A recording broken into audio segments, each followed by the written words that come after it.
Karena banyak rahasia yang tersembunyi di balik diri manusia itu. Diri manusia itu dikatakan oleh para ahli adalah alam mikrokosmos. Diri manusia itu dikatakan sebagai alam mikrokosmos, alam sagir.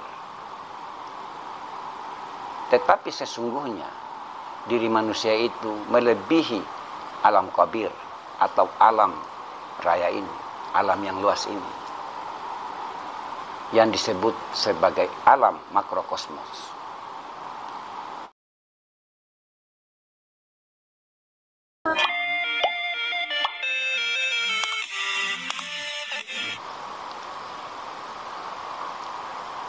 Orang yang bisa mengenal Tuhan yang bernama Allah itu adalah orang yang berhakikat.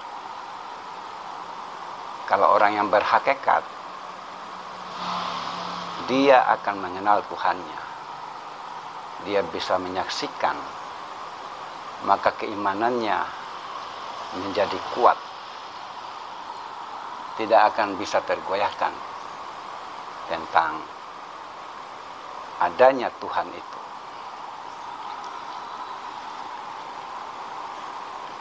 Kalau orang yang tidak berhakikat kan bingung. Karena mereka tidak mendalami ilmu hakikat. Dalam dunia tasawuf, bukan hanya syariat yang harus dipelajari, yang harus digali. Karena di ilmu syariat itu, dia hanya membicarakan hal-hal yang tertulis, bukan yang tersirat. Kalau mau memahami tentang yang tersirat, belajar hakikat, mendalami hakikat, harus berhakikat.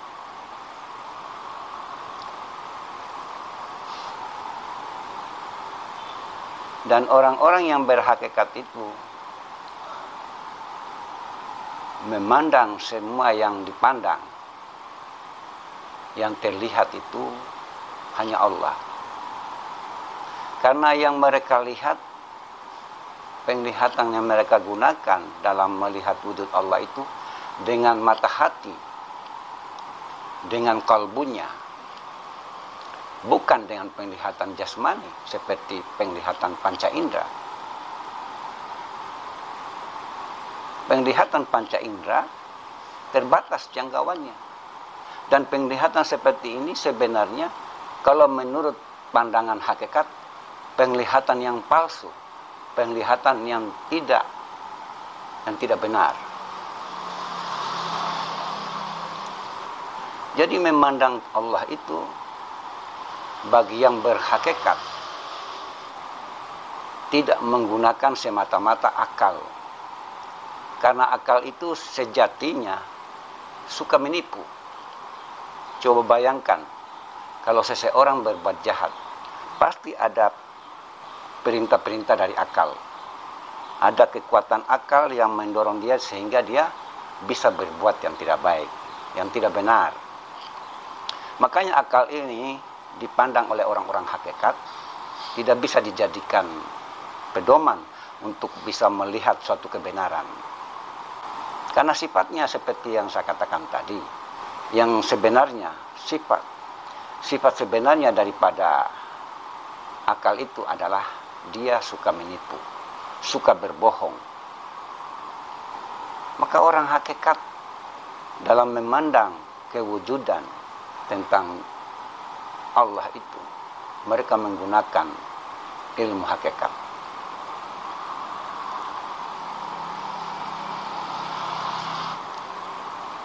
Jadi orang-orang hakikat itu, bila mereka sudah memandang dan menyaksikan Allah sebagai wujud yang maha suci, sebagai wujud yang maha ada dari segala yang ada ini,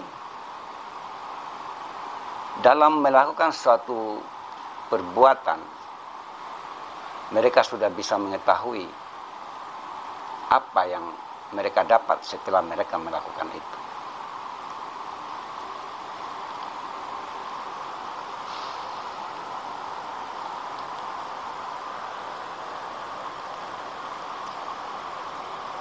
Jadi seperti itu, bila kita mau melihat, menyaksikan wujud Tuhan, jangan menggunakan akal. Gunakanlah pandangan mata hati. Pandangan mata hati atau pandangan kalbu ini jangkauannya tidak terbatas, tidak dibatasi oleh ruang dan waktu. Inilah yang dikatakan sebagai alam malakut, alam yang tidak terbatas oleh sesuatu, yang bersifat materi, yang bersifat fisik. Sedangkan pandangan indrawi yang disebut pandangan jasmani itu sangat terbatas pandangannya, sehingga wujud Tuhan, diri Tuhan sebagai yang maha ada itu tidak bisa terlihat.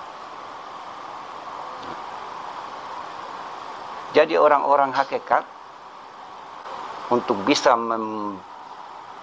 mempertajam pandangan batinnya,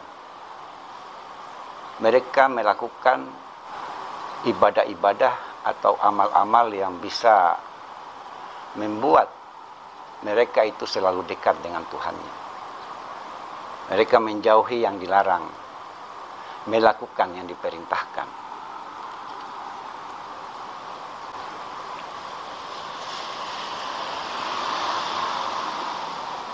Itulah orang-orang hakikat yang sejati. Orang-orang yang berhakikat, yang benar-benar berhakikat. Mohon maaf, ada juga yang berhakikat. Tapi tingkatan hakikat yang dia miliki mungkin masih di tahap belajar.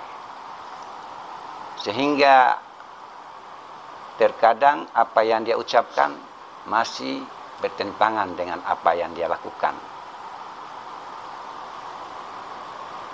Namun bila seseorang sudah mencapai makam hakikat, kemudian masuk kepada makrifat, yang dimana di makrifat ini sudah tidak ada lagi dinding, tidak ada lagi penghalang, tidak ada lagi pembatas untuk memandang wujud Allah yang maha ada itu.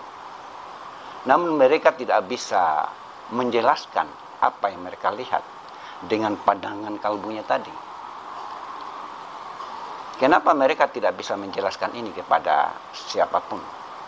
Karena pemahaman, pengetahuan yang mereka ketahui itu tidak semua orang bisa memahami.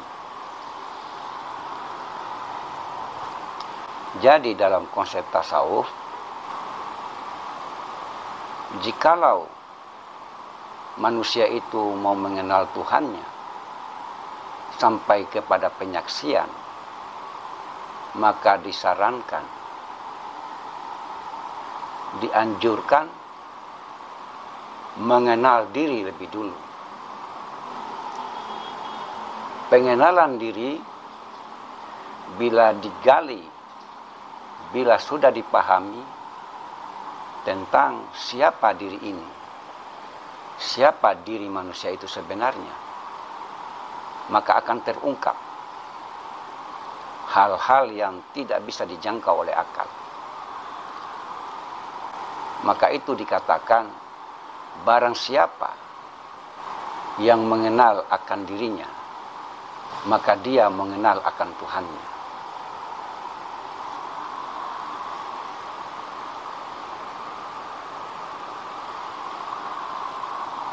Jadi kalau mau mengenal Tuhan itu melalui pengenalan diri lebih dulu. Siapa diri ini sebenarnya? Karena banyak rahasia yang tersembunyi di balik diri manusia itu. Diri manusia itu dikatakan oleh para ahli adalah alam mikrokosmos. Diri manusia itu dikatakan sebagai alam mikrokosmos, alam sagir. Tetapi sesungguhnya diri manusia itu melebihi alam kabir atau alam raya ini, alam yang luas ini, yang disebut sebagai alam makrokosmos. Alam yang ada di diri manusia itu lebih luas sebenarnya. Bagi yang sudah paham, bagi yang sudah mengerti. Untuk itu, kalau mau mengenal Tuhan, mau menyaksikan wujud Tuhan, siapa Tuhan yang bernama Allah itu, carilah dulu, digali ilmunya melalui diri sendiri. Apa yang kurang di dalam diri manusia sebenarnya? Semua ada, yang ada di alam semesta ini, ada di diri manusia itu.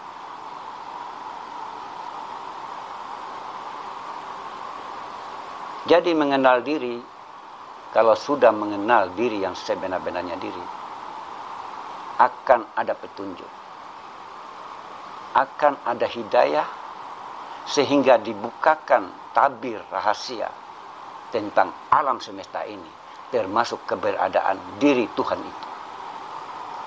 Akan dibukakan bila manusia itu sudah mengenal dirinya yang sebenar-benarnya.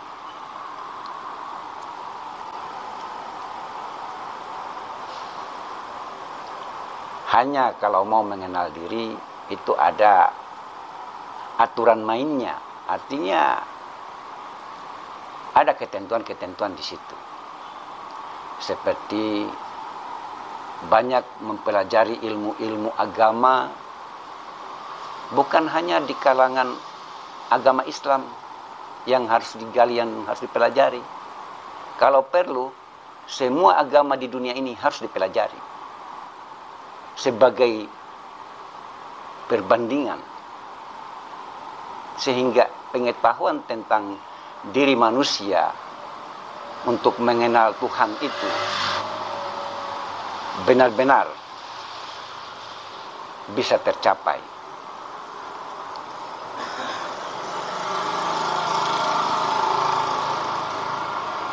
Jadi kita mendalami ilmu agama-agama yang ada di dunia ini bukan kita mau berpindah agama atau mau meyakini agama lain, bukan.